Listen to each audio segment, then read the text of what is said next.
You should have been recording the whole thing. I know I should have been, but all right, you there, Brian? It's recording. Okay, I'm here. Okay, so just to fill everybody in, this is supposed to be episode 1 of the podcast, but our loving and fantastic friend Matt, he has this hobby of fucking us over and sleeping through everything. And we had an agreement 2 weeks ago to finally all get together and record the first episode of the podcast at 5 o'clock. And here it is 5:30, and he's sleeping. But I'd like Brian to fill everybody in on the most annoying part of this. The most annoying part of this is that he was awake all through the day. We played games way earlier, 8 in the morning till 11. Haven't talked since. Apparently, Adam got a text around 2:50 saying that he's going to take a nap. Now, if anyone knows Matt Kudo out there, you know that's a fucking suicide button right there. It's whatever your plan is, it's not going to happen. But he assured us that he had an alarm that would wake him up at 5. It didn't work.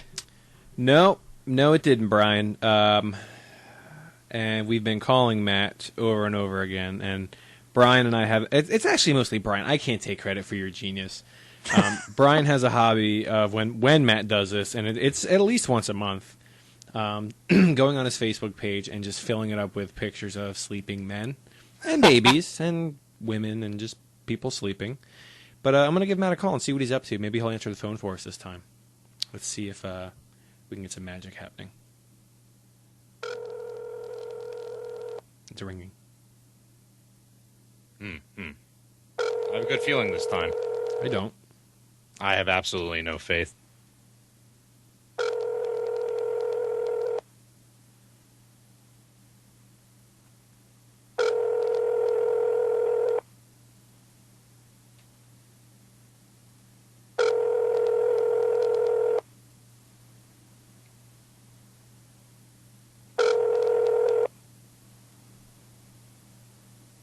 Nope. Well, so I'm literally. It takes a lot to really make me mad. People get upset. I can attest for that. People get upset all the time, but it takes a lot to get me like mad. And I told Brian I can like literally right now feel my blood pressure rising. Like I feel hot all over. That's how angry I am. May not sound like it. I'm very mad at Matt right now.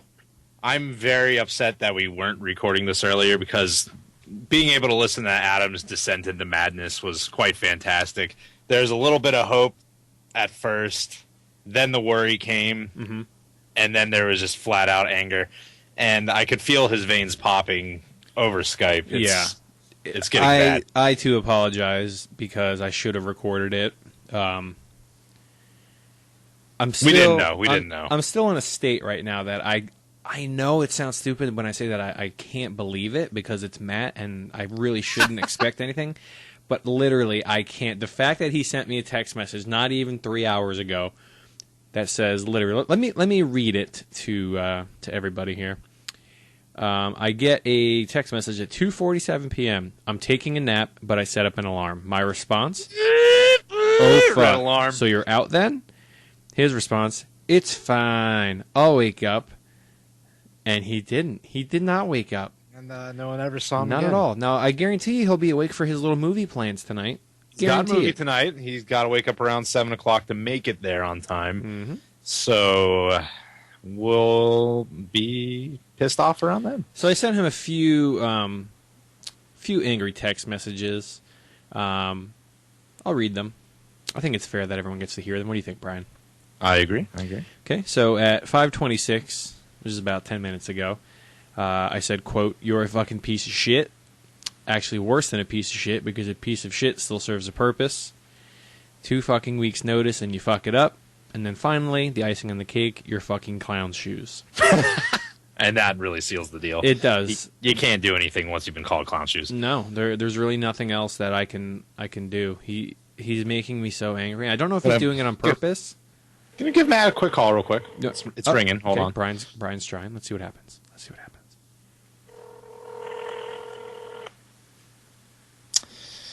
Brian, I don't know what I'm going to do when he answers. I really want to hear him wake up. Hello? Like he always does, because that's how he sounds. Hello. 99. 99% of the time, because the other 10% of the time he's waking up. He doesn't wake up. Please leave your message for... Oh my God. Whiz. Get so mad at him.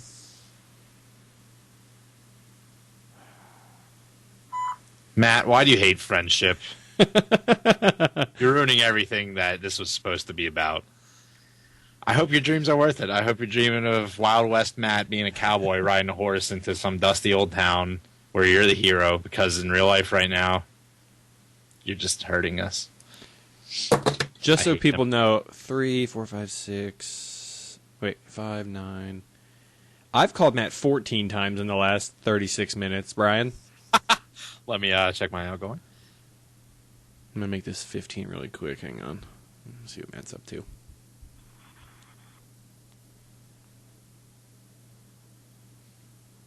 I only got 8. I only got 8 in.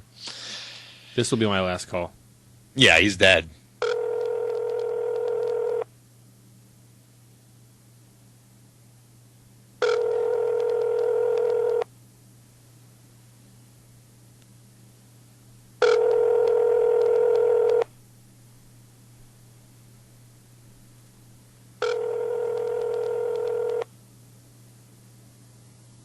God damn it, I feel like I need to do something else. What do you want to do? No, I'm... Please leave your message. You keep talking. I'm just going to do a little more my famous Photoshop Oh, action. no, yeah, you can keep it that, Brian. That's always gold. I really do think that you've topped yourself with this current batch of pictures. They're very funny. It was a good sleepy assault. I think it fit the situation perfectly. Oh, it's glorious. It's a work of art, man. So, anything else going on, bud? Well, I want to get back to Max. I'm not done yet. What makes me more angry than anything is right now, like me picturing him completely passed out in his stupid bed, all comfortable and just unconscious. His stomach's hanging out. His Yep. cat's probably batting at his face. Yep, his fucking tum-tum's hanging out. It's freezing in his room because he always has 10 fans on. Mm-hmm. It makes me so angry. So angry that he's happy and sleepy right now. Sleepy, happy, sleepy, Matt. It makes me irate. I know it shouldn't, but it does. It's completely reasonable. Oh, I'm so mad, Brian. I don't get it. I don't know why I'm so upset, but oh my God, I'm upset. Because it was 2 fucking weeks. Oh my God. I had so much stuff planned out to talk about, man. I have like a notepad on my computer full of topics and full of I had an awesome game for you and Matt to play against each other. Yeah. It was great. And I don't want to ruin it, but I don't know. I'm basically done with this. No. I am. We've tried so many times to get this to work, and it's always something. I'm always busy, you're always busy, or Matt's just sleeping. I want the dream to live on, Adam. It can't live on. There's no dream. It's dead. Just us. Me and you, we can do one together if you want. I have no problem doing that. Oh, it's my dad calling. I thought it was Matt. Damn it. I'll call him later. I really thought that was Matt. Let me see what he's up to. Let's see what Matt's up to real quick. Just so you know, Brian, we're not even 9 minutes into this podcast. And we've done nothing but harass Matt, which is fine. I mean, that's really all it's going to be. Yeah. It's what we do.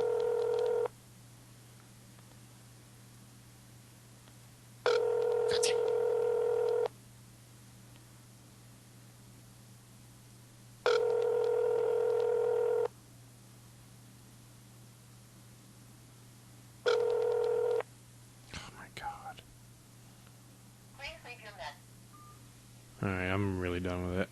I'm done with that.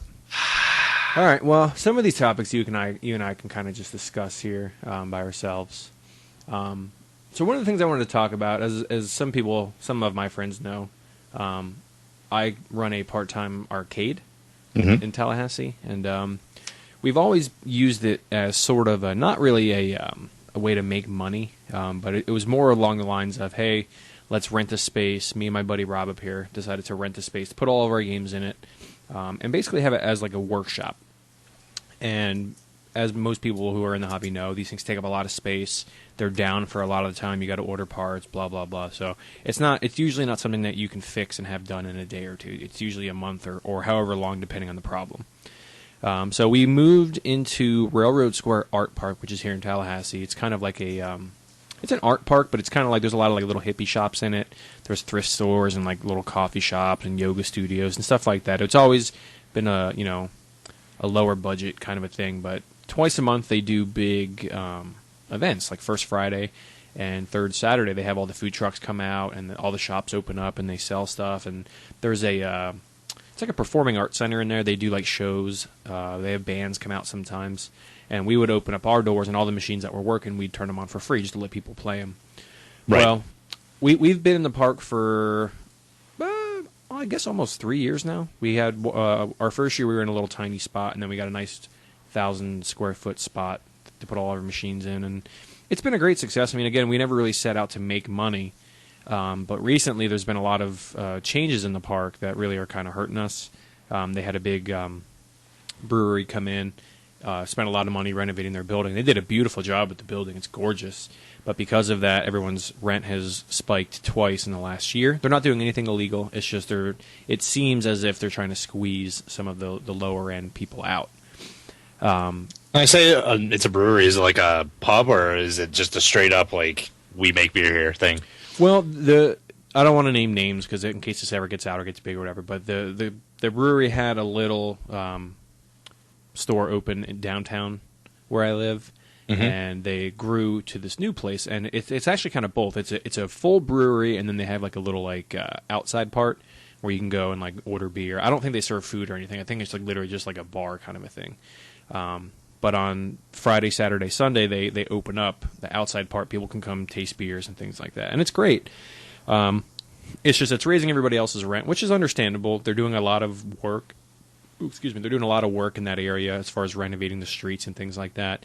It's just sad because a lot of I know personally 3 or 4 people that are moving out just because they can't keep up with the rent hikes. It's always been kind of a laid back month to month thing, and now they want everybody to sign leases, and there's really strict rules on if you're a day late with your rent and all these different things. And it's just it's getting crazy for us. So long story short, we're looking for a new place, which kind of sucks. But the moral of the story, what I really wanted to talk about was the resurgence of pinball. I know Brian's a fan of pinball. I'm a fan of pinball, but it's crazy how popular pinball is once again getting. Say, are the prices like bursting upwards now? For new machines, you mean? Yeah. Well, sort of. Basically, what had happened was for a while, there's only really been one manufacturer of pinball, and they've been kind of it since I want to say 2000, early 2000s maybe. Yeah, I know Bally, in my opinion, made the best games ever. They went out. Well, they didn't really go out. They stopped making pinball to focus more on like slot machines, gambling machines, stuff like that for casinos and things like that. So they really stopped doing the pinball stuff in the early 2000s with Pin 2K. They stopped. Yeah. So from then until I think 2012, they were the only people in the game. So they really kind of set the price of games. So they went up a little bit, nothing, drastic. But I think the cheapest new pinball machine when they come out, I want to say it's right around $4,500, which it's a lot of money for a toy. But what a lot of people get confused about is even though pinball machines are toys, they're actually money. They're revenue generating machines is what they are. So it's cool to collect them. It's cool to have them. But a lot of people kind of don't understand why they're so much money. Which a lot of the money stays in it too, right? Well, that's just it too. So the cool thing about it is you can buy a game for $2,000, a used game, and if it's a decent game, you can put it on route for a little bit, have it make some money back, and then when you're done with it, you can fix it up, clean it up, replace stuff that breaks and all that, and then resell it for close to what you have in it, usually. So as an example, I just picked up a Simpsons pinball party. It was on route. It's really rough. It needs a couple things fixed on it, but I'll put a little bit of money into it, get it to run, put it on route up here for a year. It'll make almost what I have in it probably within a year and a half, 2 years. And then once I'm done with that, I'll bring it to my house, play it for a couple years. If it's one I like, I'll keep it, and if it's one I don't like or get bored with or whatever, sell it or trade it for another game and do the same thing over and over again. But it's a great hobby. It's very frustrating at times. It just takes a lot of room. But They're that's a pretty pain in much the what ass we are moving with it. around. They are a pain to move. They're very heavy. It usually takes 2 people to move one without killing your back. But Now, without going too far off topic, is there any like independent pinball makers? there's a couple people, and that's what's great about the resurgence of it is there's as far as I know, there's one company that they've done they're actually in the process of making a Predator pinball machine. I think it's 2 or 3 guys. I forget the name of their company, but they've been building a Predator, and they've had it at a couple shows. There's a guy named Ben Heck. He does a bunch of like video game console mods and things like that. He's making one with the guy's name is John Papaduke. He's the guy who did Creature from the Black Lagoon. He's a long-established pinball designer. Those 2 guys are making one. He's made one already. It was like it's like a ghost chasing theme. I forget the name of it. But then there's Chicago Pinball, I think, is doing Big Lebowski Pinball. So there's more and more people that are coming up. But the big addition is a company called Jersey Jack Pinball out of New Jersey. They basically built Wizard of Oz, which to this day is probably the most beautiful pinball machine I've ever seen. It's got full RGB color changing lights in it. It's got an LCD monitor in it, and it's just a very pretty machine. Have you got a chance to play one yet, Brian? No, I have not. I was about to say I haven't actually even seen one in person. Yeah, I've got to play it at 3 different shows now, and the first time I played it, I was just blown away by it. It's completely just gorgeous. It uses Bally parts, which is awesome. It's not that reinventing the wheel. It uses all original Bally pinball machine parts, so the flippers feel perfect, the slingshots are great, the ramps, everything's nice. First time I played it, though, I was just like, wow, this is absolutely incredible. This is a huge step forward with the nice LCD and everything. And the second time I played it, the wow factor had kind of gone away, because I had experience with it. And it's a great game. A lot of people don't like it. I'm not really sure why. I think a lot of it is that the machine's very busy. So if you think about games like, Lord of the Rings is my favorite pinball machine of all time. Same. But it's a very busy game. If you look at it, there's so much to do, but there's no color-changing lights. It doesn't get too crazy. If you look at games like Firepower, which is one I had for a while, granted, that was the 80s, so we're talking, 30-plus years ago. Not a lot going on, but a very fun game. You had very basic objectives, very simple things to do. With Wizard of Oz, there's just so much on the playfield. There's a second playfield. There's a spinning house. There's a lot going on, so I can easily see why a lot of older school pinball players really wouldn't get into it. A lot of people got out of pinball in the 90s when they started adding a bunch of toys. T2 had the cannon and all these different things. A lot of people kind of got out of it because there was too many rules. And a perfect example was Lord of the Rings and Pirates of the Caribbean. There's like 50 different rule sets and all these different challenges, and you can sack jackpots and all these different things, which it's a lot of fun if you understand the rules. But a lot of people just don't want to have to study a player's guide to know how to play the game, so they just basically play it, and what most people do is, hey, this thing's flashing, that's what I got to hit, or that's what I have to lock. Right. And with Wizard of Oz, there's just so much going on that it's hard to do that. The other thing too is Caesar material. Yeah, you have to look up a lot at the screen, and I've noticed this a lot too with some newer Sterns. Like we just picked up an X-Men for a route up here, and it tells you what you need to do. But the problem is you can't look up at the DMD a lot when you're trying to do things. You're trying to not drain. You always can't trap the ball and look up in time. So it goes both ways. I think it's a great game. I'd love to have one, but they start at like $8,000. Yeah, it's a pricey machine. I know a couple operators who have them, and they don't make any money on them at all, just because people walk up to it, put $1 in it, they get confused by it, and they're done. But I know you're a big pinball fan, and I know that Lord of the Rings, I think, is your number one. Yeah. Yeah. So what are some other games that you like? Of pinball, I definitely like Pirates of the Caribbean just for the theme, pretty much. Yeah, that's Christy's favorite machine, and I tell you, man, I used to at Tampa Lanes, which is a local arcade to Brian and I. They have both. They have Lord of the Rings and they have Pirates, and I think what happened to me at least was Pirates always got overshadowed by Lord of the Rings, and I never gave it a fair chance.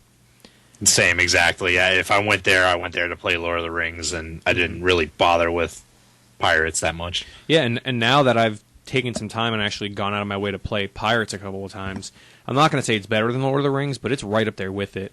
It's such a great game, and there's not to me not as much going on as in Lord of the Rings.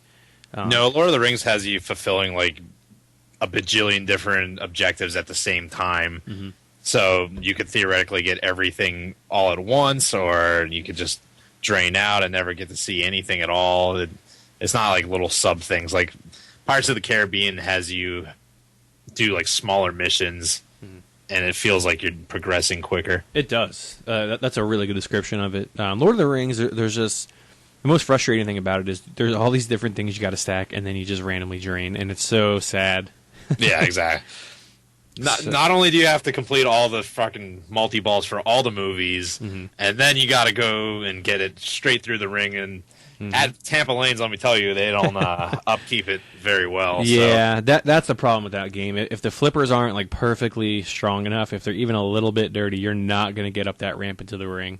Megan and I, the Balrog shot, whenever he would appear and come out, block the ramp in the middle. Megan and I just call it suicide because if it hit him, it would just like pretty much go straight down, and it was broken, so you got no points for it. Yeah. He was just a complete waste of time there to kill you. Yeah. Thank you, Tampa Lanes. We're lucky enough right now. We have a home use only one in our shop that we're selling for a customer, and even on a brand new, pristine Lord of the Rings, that Balrog, it's an incredibly dangerous shot. Just because it's like you said, when you're hitting this plastic thing that's not perfectly flat, it's not perfectly round, so it's going to bounce or go dead or do something random. You don't know what it's a mystery. So we've got that, and it's tricky because it's so tempting. It's 500,000 points a shot sometimes when you see that thing, but you got to know that it's literally a roll of the dice if you're going to drain off of it. And Simpsons Pinball Party, good. Simpsons Pinball Party is great, man. I can't wait to get mine up and running. We've had it in the shop before. We fixed it up for the guy, and he had put it back on a route, and he brought it back in. A lot of stuff's broken on it, and he wanted us to kind of fix it up. And I was able to buy it off of him for I think I got a pretty decent deal on it. It's still a bit of money, but I was able to buy it as is because we were going to have to put about $300 to $400 in parts plus our labor in it. And I said, look, I'll just pay you what you wanted for it minus that, and we worked out a deal, and I got it. So it's a great game. Without a doubt, the most complicated pinball machine ever made as far as rules go. Yeah. Papa.org. That's one I don't know very much about the rules. Yeah, Papa.org, they put together a lot of really good videos for people, like if you want to learn rule sets or how to play the game rather than just shoot the flashing thing.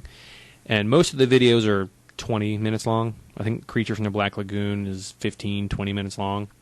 Simpsons Pinball Party is like 45 minutes long. Oh my god. Yeah, there's a lot of different things to do, but the game isn't super busy looking. That's what I like about it. So there's a lot of things to do, but it's not like you have 50 ramps and 50 drop targets. It's a very well thought out, well put together machine.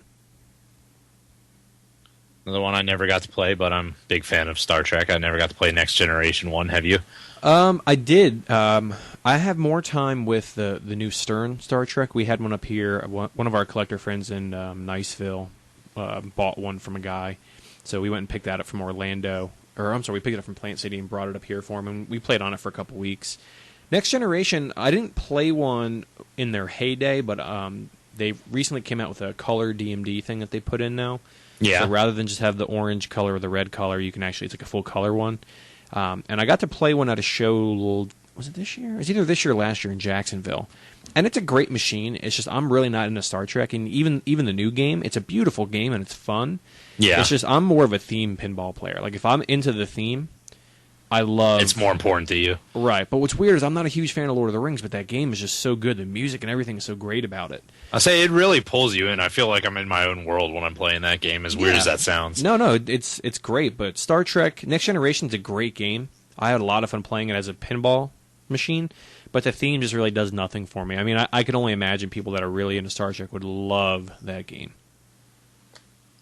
Yeah, I watched a YouTube video of someone playing it once, and some of the quotes and stuff just made me laugh so hard because they're just perfect references from the show.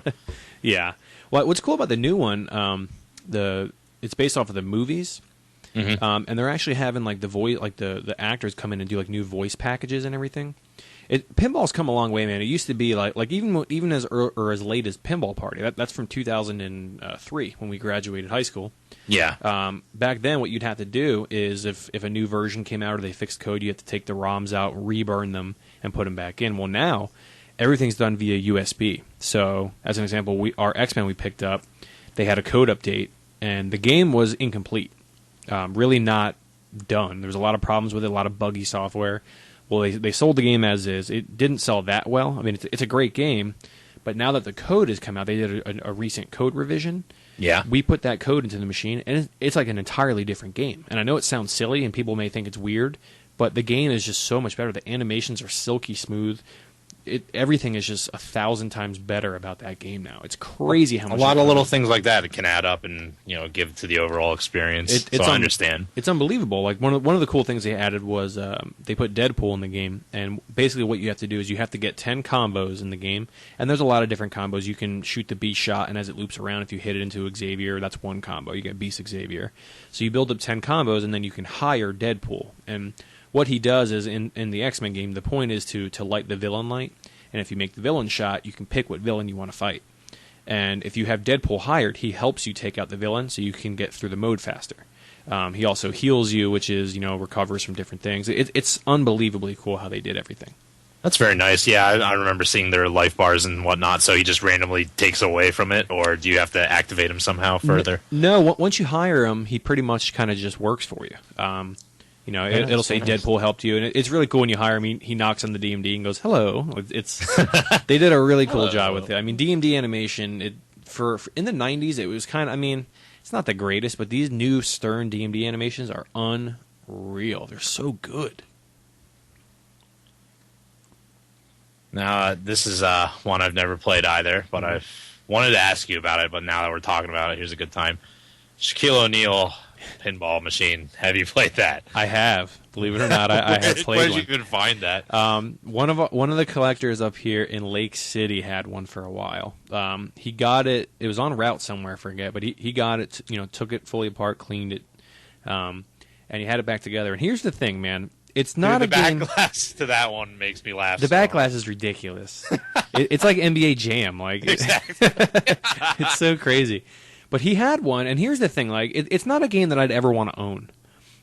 But I think a lot of people dump on that game. Mm-hmm. There actually is quite a bit to do in it. Like the main draw is there's a basketball hoop in the center of it, and it kind of like rotates back and forth. And the point is when that mode is on, you're trying to hit the pinball up this little ramp in the center and get it into the hoop.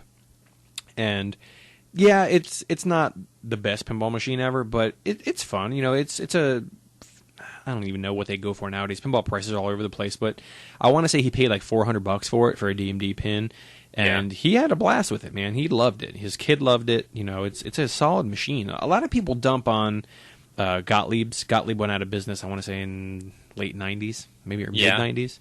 But I've got 3 of them, 3 of the premieres, and yeah, they're not the greatest, but they're rock solid and they're fun, man. I also got to play a Space Jam, believe it or not. What? There's a Space Jam pinball? That's right. Holy shit, boys. Yeah, there's a lot. Why don't you have it already? It's not very good. Neither is Street Fighter. Hey now. Street Fighter 2 is a good game. People rag on Gottlieb's, but I think Street a lot of Fighter 2 is one of the, I mean, maybe there's just personal beef between our score wars, but that was some of the most fun I've had playing pinball. Well, Street Fighter 2, a lot of people don't like it because, and pretty much all the premieres are like this, it's very stop and go. So when you hit a target, for example, you hit the Chun-Li shot or you hit Ryu or whatever it is, you get like 5 seconds to kind of pick what you want to do next for the ball launch, for the animation. And a lot of people don't like that. I mean, I get it. The theme isn't for everybody. Gottlieb's, a lot of people don't like him just because they're kind of pinball snobs, whatever. I love pinball. I'm not prejudiced. I'll play any machine. I don't care what it is. But I've got the Street Fighter 2, I've got a Mario, and I've got the Freddy. All premieres, and they're all really fun. So I'm not quite sure why people don't like them as much, unless it's just the stop-and-go play of them. I, for one, enjoyed using the flipper. Gusta Flipper. You still think girls can't fight? It's so bad. I think Guile is the worst on that, though. Did you beat it? No, I've never beaten Wizard Mode on it. I've gotten into Wizard Mode, and basically Wizard Mode is you have to hit every player's shot. And I think it goes like in clockwise order, so like you start with E Honda, or who's on the left? Is it Balrog on the left? It might be Balrog on the left. You start with Balrog, go up to Dhalsim, and then like work your way around. And I think Guile is the third or fourth shot. I think he's the fourth shot. And my left flipper was always kind of weak, as you remember, and I never... Oh, yeah. I mean, you can make the Guile shot, but it had to be like perfect, and I never got past Guile on Wizard Mode. So that game is very, very fun. But I actually, my buddy down in West Palm right now, I let him borrow it. So he's been, one of the flippers started acting up, so we put it on its back. He took it down and cleaned it out a little bit and has been chopping it out and playing it. Nice. Yeah, he's a good dude. He it's funny, like he's like, yeah, this is what I fixed on it so far. He's like, is it weird if I buy stuff for it? I'm like, well, you can buy whatever you want for it. I'll just refund you, I guess, when I get it back. So he cleaned out the car lane, and he cleaned out, the flippers and rebuilt one of them and everything. So far he says it's been playing pretty good. Car functions, that's nice. Yeah, my car was always a little bit spotty on my game. That was the equivalent of the Balrog for me. Yeah, well, I mean, it's always what a lot of people kill you, but no. Once you got to the car, sometimes you just flipped sadly against the car and the ball's smacking it and nothing happened. Well, what a lot of people started doing is they started putting smaller pinballs in there. Yeah. To make it a little bit harder. So what the theory is, you have to hit it perfectly on the end of the flipper to get enough momentum to move the car back. So I haven't done that yet, but it's not a bad idea. I mean, maybe in the future I'll do that. That's what I like about it, too. You can, with pinball, just customize your own stuff as you go, like adding in the lights that you do and whatnot. Yeah, not a lot of people like the LEDs. I like them on some games. Like my Dracula, I have a 79 Stern Dracula. I would never put LEDs in that, just because the light bulbs make it look older. They make it look exactly. I dingy. really like the looks of the older ones like that. Yeah, and like Freddy is another one that LEDs really wouldn't benefit it, in my opinion. Like the light bulbs look good for that horror theme. But like Simpsons, right now it's got normal bulbs in it. I'm going to LED it because it's a cartoon. It's bright. There's a lot going on. It makes sense. Now, Creature is kind of the opposite. Even though it's a horror movie, I have it on route. So I had a bunch of LEDs laying around, so I put LEDs in it, mostly because they run colder. They look brighter. It attracts more people to it. Perfect example, we had it on route at Movies 8 up here in town. And they used to have a Creature way back when. So Creature was filmed maybe 30 miles from my house. So they had an attachment to it. Now, it's perfect in a movie theater because the game is about Creature from the Black Lagoon, but it's more about being in a drive-in movie theater. That surprised me when I played it the first time. Yeah, so I brought it in fully LED'd out, and the first thing the owner of the movie theater says, he's like, oh my god, like, is this a different game? And I said, no, it's Creature. I just put these LEDs in it. It's brighter, and it attracts more people. So certain people like them, certain people don't, and I get it. It's not for everybody. I mean, every machine should not have LEDs in it. Like if I got a Bram Stoker's, I wouldn't put LEDs in it. But, South Park, I put LEDs in because it's a bright cartoon. It looks good. It makes sense. I need to go up there and see more of these pinball machines that you've gotten since. Yeah, man. Well, come on out. Right now we've got, I've got Mario on route at Games for Less up here. I have Creature from the Black Lagoons going back to Movies 8. We have an X-Men at Movies 8. We're putting a Earthshaker into the. I really liked Earthshaker too. That was a good game. Yeah, it's fun. We're putting that into the skating rink up here. We're probably going to put roller games. We have roller games we're trying to fix up and sell for the same guy I got Simpsons from. We're probably going to put that in the skating rink. They actually may buy that one from us because it's the roller skating theme of it. Simpsons, once it's done, I'm gonna start looking around, but I might put that in Momo's Pizza up here if they'll have it. Oh yeah. South Park, it's kind of rough because you can put the adult ROMs in it where basically it doesn't beep out the cursing and it's got a different adult oriented mini game on it. Right now I have the normal ROMs in it, but it depends on where it goes. If it goes into like a pizza place, they may not want the vulgarity of it with little kids around. Yeah, or you might want to teach the kids early. It's a tough game to put on route. Now, if it was in a bar, yeah, people would eat that up. So there's a couple different places I kind of want to look into maybe putting that game. It's just, Do you feel like it would be more dangerous to put a game in a bar like that? Well, I mean, the one thing is they can always spill beers in it. So we try right now. We don't have any in bars. We've got a couple games like in a pizza place, but it's an arcade. So arcades, they don't cost as much money. We still care for them a lot, but they don't cost as much. Right now, I'm building a Ninja Turtles cab to put with my Mario pin, and our games do pretty well there. We make a couple $100 a month on them, which seemed great. But you got to remember, some of that goes to the store. Some of that goes to us, but then we had to pay taxes on it. So it's really, it's not like we're making thousands of dollars on these things a year. Yeah. It's, you're lucky to break even with parts and time and everything like that. But bars are tricky because you're going to get people to put their drinks on top of it. You're going to get stuff falling on the glass. So so far we've kind of stayed away from stuff like that. The skating rink, if a kid puts a soda on it, yeah, it's a possibility. But no one really does pinball up here besides us, so we can kind of get up there once a week and check on them, see if anything's broken. If anything, is messing up, they usually shut it down for us, call us, tell us what's going on. So it's a risk. South Park's about a $2,000 game. I don't really want people dumping beers in it, but Exactly, yeah, that's why I was asking if it was too spooky to send them out in the real world. yeah, I mean, we're in the process right now of moving our arcade soon, and the new place we're looking at is attached to a mom and pop video game store, not the one where Mario is. It's a different one in town, and ideally we need to keep some games that work there because we're going to have the thing like $5 an hour to get in and play. So I may put South Park up there and just put the kid-friendly ROMs in it, that and Freddy and stuff like that. Yeah. Be a good idea. Good idea. Yeah, hopefully it'll work out. We hate moving. We've got a lot of stuff in there. The cool thing is with us moving, it'll allow us to inventory everything and sell off some projects, stuff like that. Yeah. But I really don't want to move, man, but I don't think it's going to work out where we are right now. It's just too much. It womps, but that's life sometimes, Yeah, it is. It is what it is. But we gotta do something, man. We gotta stay afloat somehow. And if this other place doesn't work out for us, we're basically just gonna get a big storage unit and put everything in there. We don't really want to do that, but we gotta put stuff somewhere until we can, work out a shop. Completely legal to live and run a business out of the storage unit, correct? I don't think so. Oh. I don't believe so. The problem we're running into is there's a lot of great places up here, but I hate to sound cheap, but we need cheap. No, you can sound cheap. We need a cheap place because we're not looking for like retail place. We need like warehouse storage with electricity. And I know that sounds like it's easy to do, but a lot of places up here, like you can get a warehouse, a shop, but there's no electricity. Well, in order for arcades and pinball machines to run, they need electricity. Yeah. And retail places, they cost a lot more money because they expect you to retail. They expect you to make money, and we don't really do that. Arcades are dead. You don't really make a lot of money unless you have a bar attached to it. Yep. Long term, we'd love to have like a pinball bar, but Rob and I know nothing about running a bar. Pinball machines, sure, we'll fix them up, keep them clean, keep them running.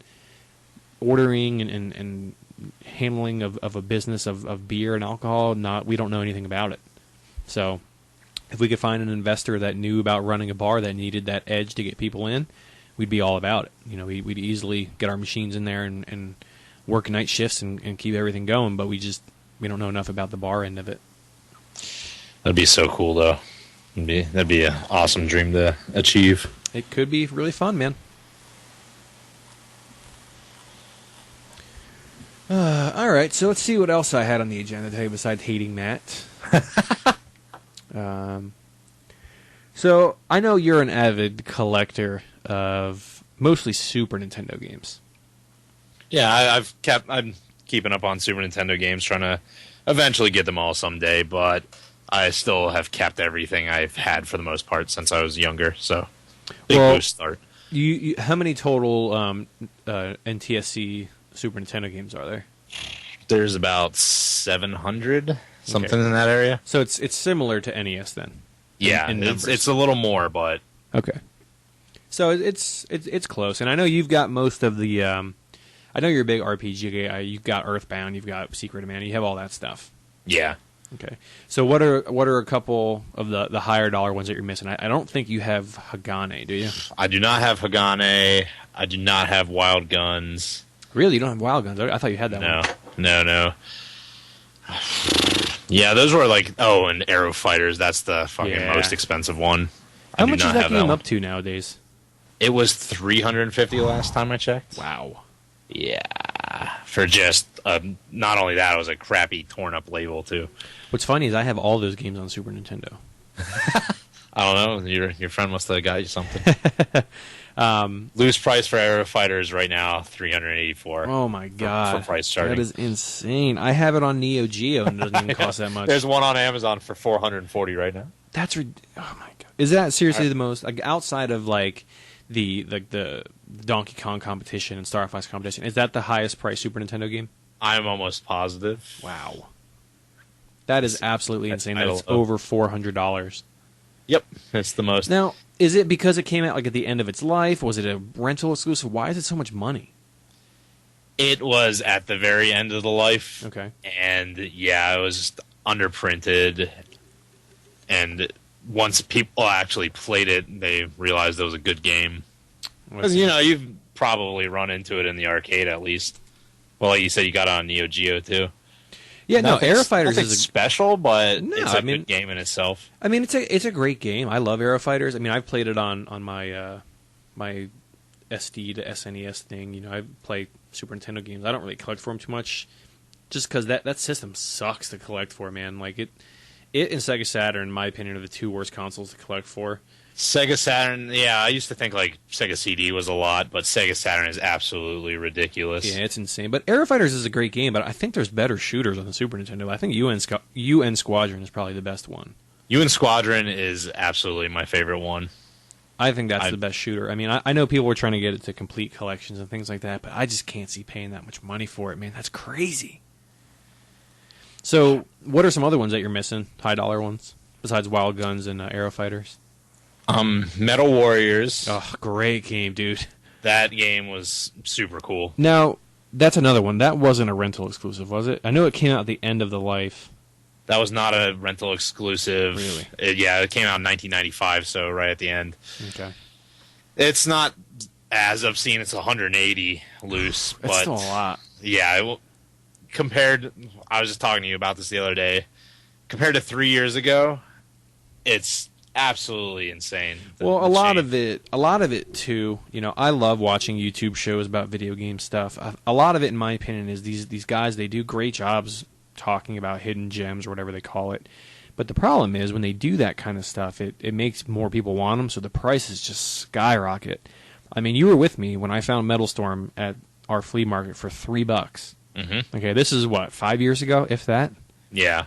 Less than that, I think. And that game now, even though, it's not $100 game, but even now it's, I don't even know, is it a $40 or $50 game now? I think it is $50 just because so many people talk about it. Oh, it's just crazy to see how high stuff goes. And I started calling it the Game Grumps tax because if anyone talks about a game, it's done. Yeah. 3 years ago, Metal Warriors, about $60, so it has tripled in price in the last 3 years. That is just ridiculous, man. That is just Metal Warriors was cool. It was like a side-scroller mech suit game. Shot things. Had to navigate the map. The neat thing about it was that you could get out of your mech suit and steal other people's mech suits and things. So it was interesting at the time. It was kind of like our little Gundam game. Yeah, it's crazy, man. Like I'm looking at Metal Storm, and I got it in 2009, and I guess back then it was a $20 game. It was in that random magical bucket he would bring in every week of new stuff.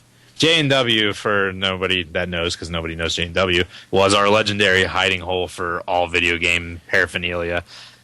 Every week, somehow, he found another Tupperware thing full of video games, would bring them in, and we'd just rifle through it like children on Christmas. It was magical, man. Like I've just passed 500 NES carts, and I'm not even exaggerating. At least half of them are from that place.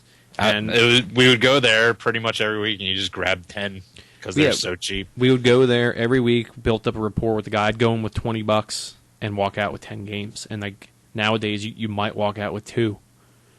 And I got a lot of really good stuff from that guy outside of games. I got a Virtual Boy that worked for $20. I got a Neo Geo, or not a Neo Geo, yeah, right. I got a TurboGrafx for $5. I got a Vader Atari 2600, a Heavy Sixer 2600. I got my top loader for $20 from the guy, my NES. And the guy would every week he'd bring in a plastic tote of stuff. He's like, "Oh, I found this in the attic. Oh, I found this." Recently, Brian will attest to this. He comes in with complete in-box like mint Super Nintendo games. Where does that come from? Like not like Madden 98, like legit RPGs. No, one day, yeah, we walked in there and there's just a complete copy of Final Fantasy III, Chrono Trigger. Now, hang on. Quest. We have to explain to everybody the Chrono Trigger joke. Box Chrono Trigger joke is... It's a stupid running thing where we go around and every crappy shop that we see, or usually, a little sale outside, garage sale, we go, Box Chrono Trigger, I saw it, let's go back for it. Probably find it for $5. This guy, J&W, just pulls up one day, Box Chrono Trigger. We just shit ourselves laughing pretty much. Yeah, we really didn't... we really didn't know what to do, so we had to change the joke to Box Earthbound. Do you know what the price for a complete Chrono Trigger is right now? And I want you to remember he was selling it for less than $60. I got it. I know I missed out on that one. It was $40 there. Okay, and that was you're not talking loose. You're talking complete in box. Complete in box with everything. Okay, so how long ago was that? Like 2 years ago? Yes. Okay, he wanted 40 for it, which I'm assuming is low because I think when I got you the cart, I think I paid $35 for it, and that was like a couple of years ago. Yeah, and that was still lower than the norm. Okay, so I'd say back then a loose copy was about $60. So already. Oh wow, when I got it for $35. Yeah. Oh wow. Already we were on top of the game. Complete in box. Did it have like maps and stuff too, or was it just like okay? I'll say $75. It's $200 now. Oh my god, what is wrong with the world? Like I get it, but I don't get it. Like it's funny because RPGs have always been, the higher bit of Super Nintendo. You got the most bang for your buck, especially if you're into it. You play a game for 60 hours, it's $60. That's reasonable. Mm-hmm. But so Chrono Trigger's been 50 loose, and it's only recently gotten up close to 100. It's like 80, 90. That's just insane. So that stayed about the same. That's close enough to going out and buying a new game right now. But Wild Guns, where that game is honestly like you could beat it in like half an hour to an hour. It's very short, very short. You're looking at 200 loose now when a couple years ago it was 50. And if you look even further back in the dawn before, YouTube, it was $30. I'm looking at Metal Storm right now. Mm-hmm. They're selling like a copy sold 2 days ago, $75. God damn. Like that's a very good point that you called it the Game Grumps tax. $95 on July 20th for there's definitely one. Wild Guns definitely shot up after Mike Matei on Cinemassacre did a video about like Super Nintendo games. That one shot up because everyone's like, "Hey, what's Wild Guns?" Whoa! I remember there was for a while, and it's the only one game that I could not let go of when we did our Nintendo for Super Nintendo trade was Booger Man on Super Nintendo. I don't know why it's so much more rarer or uncommon, whatever you call it, for Super Nintendo. But do you know why that game is so much more expensive on Super Nintendo than Sega? That one, I have no idea. That is a mystery to me. Like, I'm not sure if they just made fewer of them, or if it was like... It wasn't at the end of the run, I don't think. I mean, it's a great game. But it's like a $30 game now on Super Nintendo, and I don't know why, where it's like $10 on freaking Genesis. Super Nintendo tax. That's another thing, is like Sega Genesis for some reason is just... when you have your opinions about the console wars no matter what, but... price-wise nowadays, Sega Genesis always bites it. You can get it entire collection for way cheaper. There's an exception to the rule. I know like Musha is pretty expensive, and I know a couple of those like shoot-em-ups are fairly expensive. But overall, Super Nintendo has so many damn games that are expensive. That's why, like, for a while there, I was getting pretty nuts with collecting. I was trying to collect everything. I wanted Super Nintendo, and I wanted Saturn, and I wanted Nintendo. And it got to a point, like... At 500 games, I've got most of the cheap NES games, but like some of the games I need are like $400 and $500. Now, granted, I'm never gonna pay that for it. I can't do that, man. Like I have pinball machines that I haven't paid $500 for. Yeah. You know, and I can't see paying $500 for any Nintendo game. You know, obviously World Champ cart is excluded from that, but games like Little Samson, you know, I've played it before, and it's a great game. It's awesome, but $500, man, I can't. That's more than a PlayStation 4. Exactly. That's like insane. The hell is that? I don't know. I mean, again, there's just so many good games out there, but it's to a point now, like, you know, most of the games I need are Little $50 Samson, or it more. boils down to it's a side score platformer, and you can change your character on the fly. But is that worth $500? I really don't think so. You could say Bubble Bath Babes is worth that much because it's a weird novelty to have. So I just looked at it, and Little Samson right now is in 2008. It was $55. Okay, Which at the time was a lot of money for a Nintendo game. Nintendo game, yeah. Right? It is now $610. So in 7 years, it's jumped up that much. That is crazy. That is absolutely We need insane. to actually just do a freaking little research on this and see when the rise of like these video reviewers started coming out and the price jump difference. I know it's obviously directly correlated, but I'd like to see how much. Here's another example. Flintstones, Surprise of Dinosaur Peaks. A Nintendo game. It's a Taito game, a late release. It hasn't... I don't think it's been confirmed, but it's pretty much everyone agrees that it was a Blockbuster exclusive rental, kind of like Hagane was. Yeah. And in 2008, it was a $200 game, which it was always an expensive game because of the rarity of it. Yeah. $650 now. So right there are two games that I'm at $1,200+ for that. Whew! Can't do it. I'd have to sell one of my candy caps for it. I can't do that. You'd have to sell your testicle for it because you're not getting I can't justify I can't do that, that. man. So what, back to your collecting. What else are you in need of besides those big guns? The other bigger ones, Evo was a game I played. Yeah, that's a fun not the game. farting game tournament, but No, I the played dinosaur game, right? Crap out of that. I used to rent that almost every week back in the day during summer. I had so much fun with that. That's the dinosaur one, right? Yes. Yeah, okay. That one jumped up a lot. Mega Man X3 and 7, for some reason, are a lot. I don't know why I have 3. Maybe that was just towards the end again. Well, that, and I think... Also, it's Mega Man. Yeah. Well, yeah, any like even Mega Man X. Have you seen how much that's gone up, dude? No. That game's like dirt common, too. Yeah, that game, I remember I got at J&W for $5. And now, let me look at it here. Mega Man... What the heck is it? Mega Man X. Super Nintendo. It's like a $30 game now?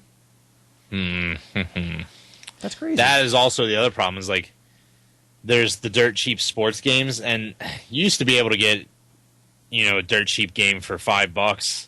Now even like the dirt cheap games have jumped up to $12-15. Yeah, it's crazy. That's why I usually call Brian when I'm at a random game store. I travel a lot for work, so I usually Google them, and if I can find, even if it's like I don't even know, some random college basketball game, I'll see if he wants it, because usually you can find them for $3 and $4. There's a great store in Ocala. I forget the name of it. Gamer's Edge or something like that. They always have games for $2 and $3, and I found a couple games I didn't have. They had like Gold 2 for $5, which is not rare by any means, but it's one that you don't see a lot. Yeah. So I think that's like a $10 game. I paid $5 for it. I actually forgot to send you this picture I have, Brian. There was a really funny. I went into Gamer's Edge last time I was through Ocala, and I was looking at, I can't remember the name. I think it was Super Scope game. They had like 20 Super Scope 6s all next to each other on the shelf. So I took a picture of it and meant to send it to you, but I never did. Ryan, do you need a Super Scope? So what else are you looking for? I have Ogre Battle. That was Nice. definitely a rare one. I have Sparkster. I didn't know this one was as rare as it was. Is it? $70 loose. Wow. I had no idea. That was a hidden gold. That's worth a lot more than the freaking RPGs for the most part. You also have Super Adventure Island 2 because your friend. Yeah, that's pretty cool. Um, As much the expensive ones are the end of the run ones, and by then I pretty much moved on to PlayStation. yeah, that's what happened to everybody, man. That's why these games for Nintendo are so expensive. They're end of life. Super Nintendo's out. There's equal versions on Super Nintendo that obviously were better. Yeah. Like Final Fight 3. Oh my god, why is it so expensive? So expensive, about $100. Don't have. Jesus. Super Turrican 2. Yeah. Super Turrican, while we're on the subject, is an awesome game. Mm-hmm. If nobody's ever played Super Nintendo, pick it up. Very cheap. Yeah. Super Turrican 2, however, is over $100 and Wow. ridiculous. Final Fight Guy. That was a rental exclusive, wasn't it? I don't know. I want to say it was. Dracula X, Ninja Gaiden Trilogy, Harvest Moon. That's another one. Harvest Moon's a good example of a rare game that isn't rare at all. It's just people don't want to get rid of it. Well, once that's they the have same it. thing with friggin' Earthbound, man. Like, when people say Earthbound is rare, I laugh at them. I'm like, no, it is not friggin' rare at all. It's not rare. Nah. Earthbound is also an example of what I was talking about earlier, where in the last 7 years, it's only doubled in price loose. Oh, it's so crazy to me, man. But, I mean, in the last 3 years, it's pretty much stayed the same. As opposed to, like, Hagane, for whatever, I mean, people found out about it. Which I'm kicking myself in the anus for, because I definitely remember playing that, renting it before. The only game, and this is a shady little Brian secret that no one else knows about, so I'm revealing it here first. Back in the day, I really wanted Breath of Fire 2. Went to a million different game stores. My dad drove me easily, 60 miles, like freaking forever away, just looking for this. Could not find it in any store. We had it at the 54 Blockbuster. Mm-hmm. So we rented it, and I lost it on accident. Oh, no. Oh, no. So Oh, I just okay. paid the price of it and got to keep it. Nice, And that's man. how I got Breath of Fire 2. Cool. I have it on Game Boy Advance, I think. Yeah. Or maybe that's the first one. I can't remember. Man, I'll tell you, when the GameCube had the Game Boy player come out for Game Boy Advance games, I was like, this is the greatest day ever. Because Seriously, not Game- only did you get an extra inch on your GameCube, which is pretty sweet, Well, but yeah. being able to play like the updated Super Nintendo games pretty much on there. I mean, was first awesome. off, who doesn't want an extra inch? You need that extra inch. Everyone needs an extra inch. And then second off, if it's you like place said, a normal GameCube next to it, the normal one just shrivels away. women in will your laugh yard. at it without that extra inch. They giggle. Yeah. They point, stare, giggle, and walk away from you and go to the one with the extra inch. It's a fact. Yeah, fact. But yeah, man, like I think I've got like Yoshi's Island. I've got Breath of Fire 1 and 2. I forget that one game I just picked up. Again, I saw it from an online reviewer. It's like a shoot 'em up / RPG. Something Star. I know what game you're talking about. I can't think of the name of it though. But I found it like on eBay. Oddly enough, complete in box for like $7 with free shipping. I was like, okay. And man, my GameCube, even though it's kind of in its heyday, that's all we use for Melee. Sigma Star Saga. That's There it is. Yeah, I've been playing nothing but Game Boy Advance games on it, man. It's such a cool freaking piece of hardware to have. Yeah, I remember like pissing myself being able to play the Castlevania games, like the Yeah, man. Metroidvania ones on there. Yeah, Game Boy Advance had some really good Castlevania games. I think part of my problem with it's that's another console that's getting really expensive to collect for. It's just I didn't really like the Game Boy Advance just because by the time I got into it, the DS had come out, and that's when I started buying the Game Boy Advance games. Just because I have beef hands, and it's hard for me to hold small things like that. Like I even have a hard time going back and playing Nintendo games now, just because my hands are so beefy. And it wasn't backlit when it first came out, and I'm like, this is stupid, blah, blah, blah. But now these games are amazing. And even though it's a little expensive, it's so much cheaper to pick those copies up than friggin' Super Nintendo copies. Yeah, I mean, you can get like Super Mario Brothers 2 on Game Boy Advance and listen to Toad's horrible voice. I think I actually have that. And like I remember you telling me that when I picked it up, and I instantly went in, it's like, rah, rah, rah. It's awful. It's horrible. It's, Every time he jumps, I think. yeah. It's It's Got crows attacking it's me. seriously like Earthworm Jim Crows constantly. It's so annoying. I don't know why they were thinking that's a good idea. Oh man, do you remember having? Did you have Game Boy? Yeah, the original one? yeah. Do you remember having to buy like the giant flashlight attachment with like the magnifying glass for it? I can do you one better. I got for Christmas, if you remember, Radio Shack sold their own version of. I don't even know what the hell they called it. It was like this. I don't want to call it an accessory because it was like 5 times the size of the Game Boy. But basically, you could plug this thing into the wall. It came with like a 10-foot cord. The Game Boy would fit inside of it. And basically what it would do is it had a magnifying glass that would like fold over the top of it. It had a light in the magnifying glass. It had speakers that you would plug this little thing into the bottom of the Game Boy. And then on the bottom of it, it had like a little door. And you could put like, I want to say like 3 or 4 games in it to like for storage. Yes. But the thing is, like, the Game Boy was supposed to be portable. This thing was like carrying around a shoebox. Sounds like you're taking a suitcase. Seriously, around. it was like a shoebox that would play Game Boy games at that point. It was ridiculous. Well, at least you didn't have any problem with your beef hands. No, it actually fit my young Adam beef hands quite well. Oh, that was that was the other thing. It had this little thing that would fit over the front of it, so it would give you an arcade-style joystick. Oh, God. The D-pad, and it was terrible. Oh, shit. So bad. What's your favorite Game Boy memory while we're talking about it? What's weird is I was actually thinking about this the other day. So there's a lot of great games for original Game Boy. There was a video recently where they showed Game Boys to like current kids, and they laughed at it because they all have freaking iPhones and iPads and everything. But I don't remember why I was sick, but I remember being really sick when I was younger. And my brother had a Game Boy, and like this was like in its heyday. Yeah. And he stopped playing it or whatever. So I wound up like giving him like 10 of my allowances for it or whatever. And I remember it came with like, it came with Mario, it came with Tetris. But I remember the one game that's still very fun to this day was Bases Loaded for the original Game Boy. That game, like I'm not a huge sports fan, especially baseball. I hate baseball. But that game for original Game Boy is so good, and it's like $1 if you don't have it. It's so fun. My greatest Game Boy dream or memory, really. Once my father decided to take me out camping, we went with another person he worked with and his son and daughter. We all went camping, and I took my Game Boy and Final Fantasy Adventure 3, which I was playing at the time.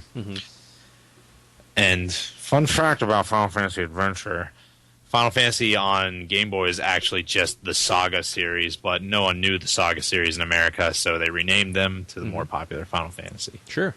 Another one of those renaming freak out things.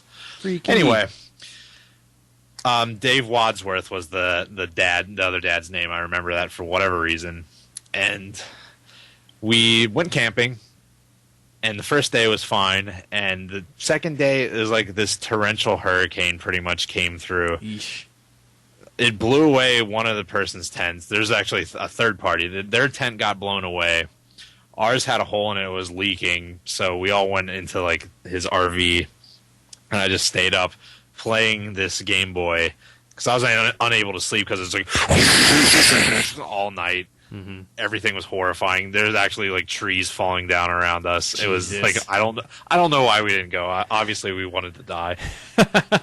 So, I'm up all night playing this thing, and you can't see anything. No. At all. So I had this little shitty flashlight that I stuck on my shoulder and pointed it down at the screen. Ugh. And I can still remember seeing everything perfectly. That's crazy. That was the saving grace of the trip. Dude, that is one of my other favorite things. I remember going on a road trip somewhere. God, I hated that when I was a kid. But I remember like waking up and we were already driving or whatever. But the daylight was the greatest thing ever for Game Boy because you could just like, kind of like tilt it a little bit sideways one way and like see everything so like crisp. Nothing ever did.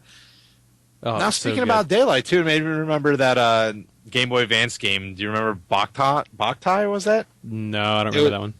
It was actually solar powered. Huh. Like your guy had a solar powered gun in the game. And if you played it outside, it would charge the gun's battery. Wow. That's actually pretty neat. Yeah. But It was a how cool did it game. work? It was cool. How did it work at night though? You couldn't play it. I don't remember. I mean, it's a cool idea, but hopefully they have a backup for that. Did it have like a save state? So like if you could go outside and charge it during the day? I just look at it. It is Boktai, and the subtitle is "The Sun is in Your Hand." Huh. If the player's gun runs out of light reserves and there's no sunlight available, then the player must avoid enemies. Oh my god. That's neat, but man, You're would I be a upset. vampire hunter, so that I mean, and also strangely enough, you're a vampire hunter in a Konami game. Huh. That is weird. Very, very. very Oh, that's cool, man. Game But Boy it got Advance. really fucking good reviews when it came out. How much is that game? $7,500. I think you have to take out several loans for it. I mean, That's ridiculous, man. That's just absolute insanity. Yeah, some of the games like that I need that are somewhat affordable. I need RC Pro Am 2 is one I never got to play. I need Bucky O'Hare. I need Panic Restaurant, which is like $250 now. that's one I've never gotten to play. It hypnotized me back when I used to read about it in Nintendo Power. For whatever reason, the idea of being a chef flying around in a frying pan for the last level throwing eggs, as retarded as that sounds, it seduced my young brain into always remembering it. It's a great game, man. I remember renting it from Farmore. When Super Nintendo and Sega first came out, I didn't get it right away. And then I wound up getting a Sega long before I got a Super Nintendo. But I remember going to Farmore and seeing Panic Restaurant and renting it. And another thing, too, I remember renting from there was Action 52. I don't know if you remember that. I never played that in the wild. Farmore had it, and my dad rented it for me. He's like, oh, look, you get all these different games on it. And when you're a kid, you're like, oh, my God, this is amazing. I have so many different games. Mm-hmm. Even back then, disappointed. Like I was like, oh, man. Yeah, it's pretty terrible. I'm trying to think what else. There's a lot of pricey ones I don't have. I don't have, what is it? Cowboy Kid or something like that. Kid Cowboy, something like that I don't have. I need Battletoads Double Dragon is a game I don't have. Obviously Little Samson I don't have. Contra Force I don't have. There's a bunch of games I don't have. Like I think that's actually one I remember renting, Contra Force. Yeah, I still think I need like 250 plus games or something like that. But it's getting to a point now where like when I go to a shop, like I don't even know what I have anymore. Like if I don't have my phone with me, I don't buy stuff because I've bought games that I've bought the same game 4 or 5 times, thinking that it's happened to me too. So yeah, it's crazy, but it is what it is. Are you ready to be slightly disgusted? Yeah. Run Saber. You know that on Super Nintendo. Yeah, I think I paid $7 for that. And I definitely got it for less than $10. Mm-hmm. I got it several years back. Right. Looking on price charting real quick. Back in, we'll say January of 08, loose, $270. Mm-hmm. Currently, $43.85. Why? We just got that game this year for like $10 at J&W. I want you to think about if you were back in 2008 and bought like 100 copies of this fucking common as dirt game. Yeah. And you could have $4,000 right there. That's just ridiculous, man. Like looking at this, it jumped from, I mean, there's natural inflation. Sure. In January 2012, about $11. Wow. In July, for some reason, it jumped up to $41. Of this year? No, July of 2012. Like just like 6 months, halfway through the year, it jumped up. So I'm wondering if there was like a popular reviewer that released the video. There absolutely had to be. There's no other reason for that. Man. No, that's crazy. It's not like everyone on Earth. Oh, I gotta get Run Saber. No, that's insanity. I don't know, man. So, what do you think the next big thing is going to be? So, obviously, the next big thing to collect for is going to be PlayStation 2. Because PlayStation 1, there's some stupid games that are expensive. But PlayStation 2, GameCube era type games, what do you think is going to skyrocket? Obviously, the RPGs are going to. We know that. Mario games. It's a funny thing that you mentioned that. A lot of things for PlayStation 2, if it's not a weird, obscure thing, actually has gone down a lot. Like, Final Fantasy X is a good example because it's been re-released. Well, that's true, too. Yeah. So what games haven't really been re-released? Like, I know for a while, Eco and Shadow of the Colossus were kind of expensive, but the re-release killed those prices. Yeah. I mean, you're the RPG ones that person. haven't been re-released for PlayStation 2 that are really expensive are the Dot Hack games. Okay, yeah, that's true.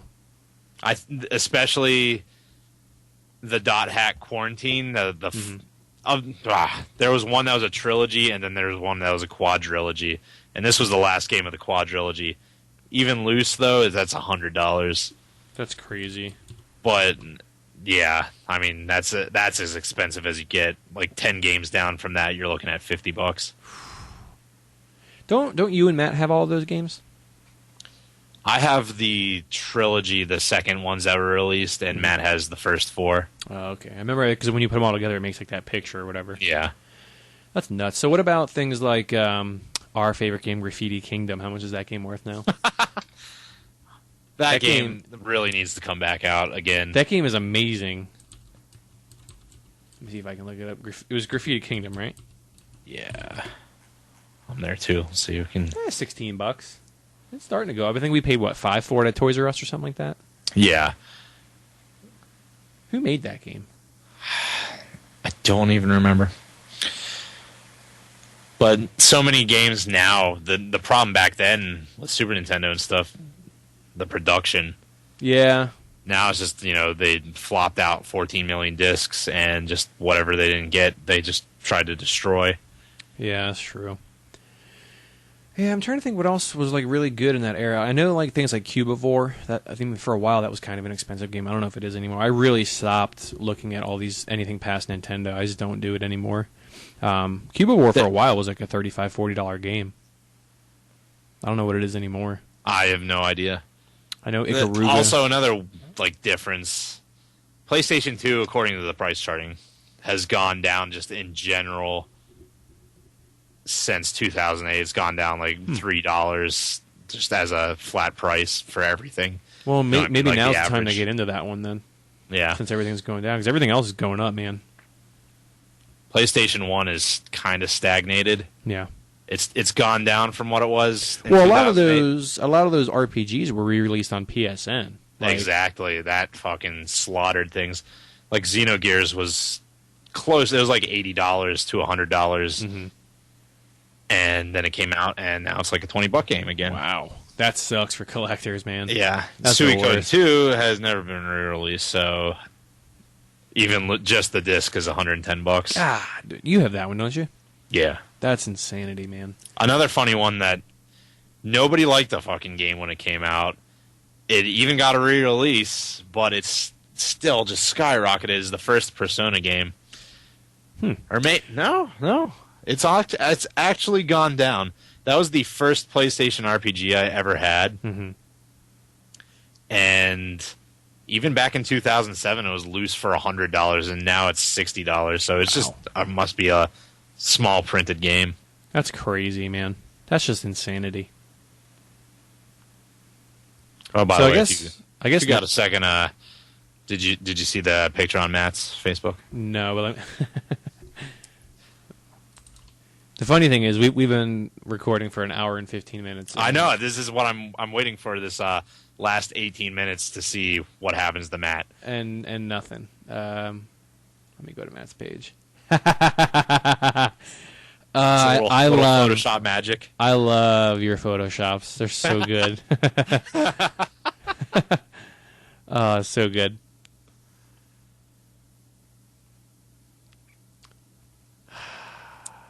A weird game that I want to get for Game Boy Advance is the Tactics Ogre game on there. It's kind of expensive. Didn't you get it for PSP or something like that? Or is that a different Ogre game? There's too many Ogre games running around this place. No, I thought you got a Tactics Ogre game. Oh, that's what it was. What's up? I thought you got a Tactics Ogre game. I did. For PSP. Okay. I was going to start explaining. They had a Tactics Ogre on PlayStation 1 and just normal Ogre Battle. Then they had a Tactics Ogre on Game Boy Advance, and then they re-released, they remade the graphics and stuff for the most part of Tactics Ogre and put it on PSP. The problem with Game Boy Advance, as you might have come across it, I definitely have in several instances, is that there are so many copied games and bootleg versions. Yeah. So I'm afraid of buying anything on there. Even you go to, that's where I last got screwed. I mean, they don't sell them there anymore, but GameStop, I bought Pokemon Emerald, and it turned out to be a bootleg one. I remember that. It had that weird label on it. Yep. What the hell was it? Oh, the manual also had it was only 17 pages. It just like stopped. Oh, that's cool. What was that mishap that we had at J&W that one time with Game Boy Advance games? Didn't you or was it Game Boy? Holy shit. I think it was Game Boy Color. Oh, okay. This is a really weird mishap. Was I went in there and I loved the Nintendo game Crystalis. It was an action RPG. I enjoyed it greatly. It's still worth playing if you're into that stuff. Right. They, as they do, because games have no original ideas, they remade the game on Game Boy Color, which actually back then, I mean, it was pretty much a step down in graphics and story. But I heard that it had a different story and added things to it, so I wanted to try it out. Saw it for like $2-3, was it? And picked it out of this bin of games. Take it home, want to go test if it works.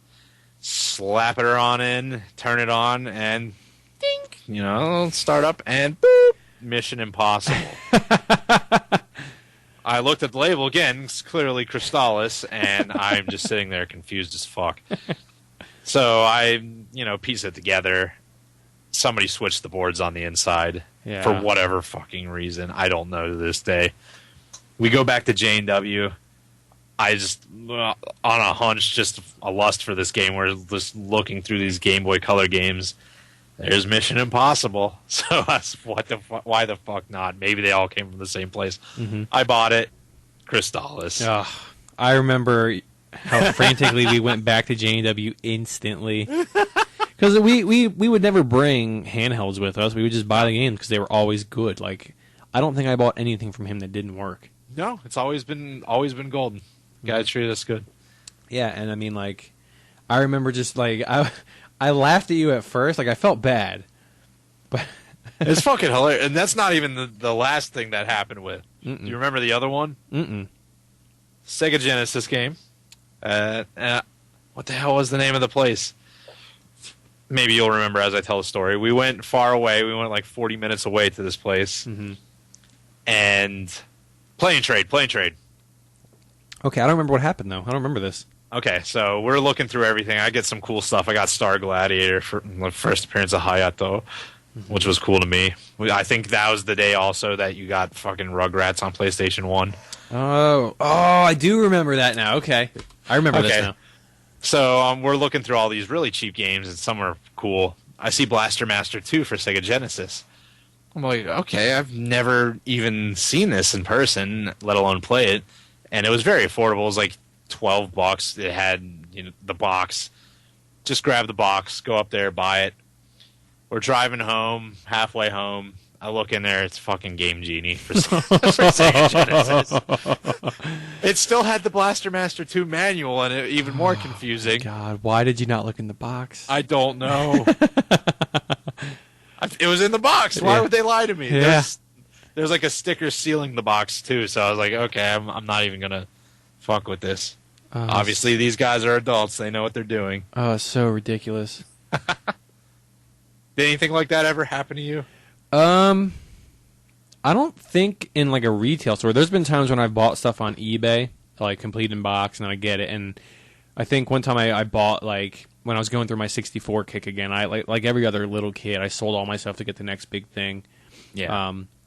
And I think I ordered a lot. It was like Mario Kart, Mario 64, Wave Race, and maybe GoldenEye. I can't remember what it was. But anyways, I remember the package came in, and I opened it up, and all the games were complete in box. Mario Kart was right, Mario 64 was right, but GoldenEye, when I opened it, it was freaking Diddy Kong Racing. And I was like, well, I mean, technically this game's worth a little bit more, but I really wanted to play GoldenEye at the time. And it was an awesome That's exactly what we did. After I got Game Genie, we went home and looked at the price. And okay, it's even, but I really just wanted to play Blaster Master. Yeah. But I'm trying to think. I don't think anything has happened to me like in a Oh, actually, you know what? I'm lying to you. This actually just I can't believe I forgot about this. Local mom and pop shop. I went there, and they have like once a month they do like half off used games or something, or 25% or something like that. So there was like 5 $3 games that I didn't have, So I go there, and I one of them was like I didn't have Astyanax or Astyanax, however the hell you say that. I didn't have like roller games or just a bunch of crappy ones or whatever. Well, one of the games I asked for, like they have like this place probably has like 500, 600 Nintendo games on it. So they're like in a big stack, and you got to tell the person, okay, it's in this row and it's the 10th game down. Yeah. And they go in there and they kind of pull the game out for you. Well, I could have sworn I saw him pull out the game I needed, but I guess he grabbed the second copy of Astyanax on accident. That's hard to say. Astyanax on accident. Astyanax accident. So anyways, I pay for all the games. They had already bagged them up. I get home and I'm going through them all to put them on my list and clean them. And I'm like, why the hell do I have 2 Astyanaxes? This is ridiculous. Like I didn't want to. I was supposed to get Road Blasters, but they didn't put it in there. So I just called them back and they swapped it out the next day. But still, yeah, it happens from time to time. But I think that's the funniest thing that's ever happened. I bought. I remember one time it was at a local game store. Not local to me, but local at the time. Don't want to name names, but I paid for 5 games and came home with 6. And the 6th game was a little game called Tecmo Super Bowl. Do you remember that event? I'm like, I don't remember asking about this. What had happened was we went in there and the guy knew that we bought a lot of games. He's like, oh, look, we just came in. And it was a nice copy of Tecmo Super Bowl. I'm like, oh, well, I already have that. I didn't. I had Tecmo Bowl. I thought I had Tecmo Super Bowl. So he had put it on the counter. Well, when I went up with my 5 games, he had put it on top of Tecmo Super Bowl, not thinking, and put them all in there. And I'm like, well, should I tell him? And, of course, younger dirtbag Adam said, no, free game. So, but it is what it is. And that's why he's addicted to meth now. Maybe I'm the sole reason. I'm pretty sure it's you. So. That place, man, you gotta pay attention to what the price tags are, because when they ring you up, and again, we're not going to name names, but when they ring you up, you could have $10 exactly in items, and in Florida, what is it, 7.5 cents? Yeah. So what is that, 10.72 roughly you're going to pay? Mm-hmm. You'd go to pay, and it would be like, okay, that's going to be 10.97, and you're like, what? It has become completely random, and I don't know what kind of calculator she uses, but it's gotta have low batteries or something in it. Like, it doesn't make any sense how random the numbers are. She just doesn't understand the difference between plus and time. Or maybe it's solar powered and she's doing it at night or something, and she needs to get out there. She does. She needs to go store up her gun for the vampire battles. Oh man, it's ridiculous. All right, man. Well, we're at an hour and 22 minutes. You have anything you want to wrap up other than fuck Matt? No, I mean, it's about 7 o'clock. He has to wake up for his movie. He's not getting up. No, you know I really want to update the viewers someday of this comeuppance. Here's what we're gonna do. I'm gonna see what he's up to real quick. It's been okay. Yeah, we got to give him a pity. See what he's up to. It's been a while. It's been in like an hour and a half, pretty much. Or not an hour. It's been like an hour since I've called him. Oh, never mind. I guess Why does my phone do this? I don't get it. My phone does that from time to time. Let's see. Let's see if we can't wake him up. No, we got some Steve action over here. Steve action? On League of Legends. Oh. He loves that game. There's an Adventure Time League of Legends on the Cartoon Network website. I heard about that. I think if he answers now, I'm going to be more angry than if he doesn't. I would really be angry. I don't want him to wake up for this now.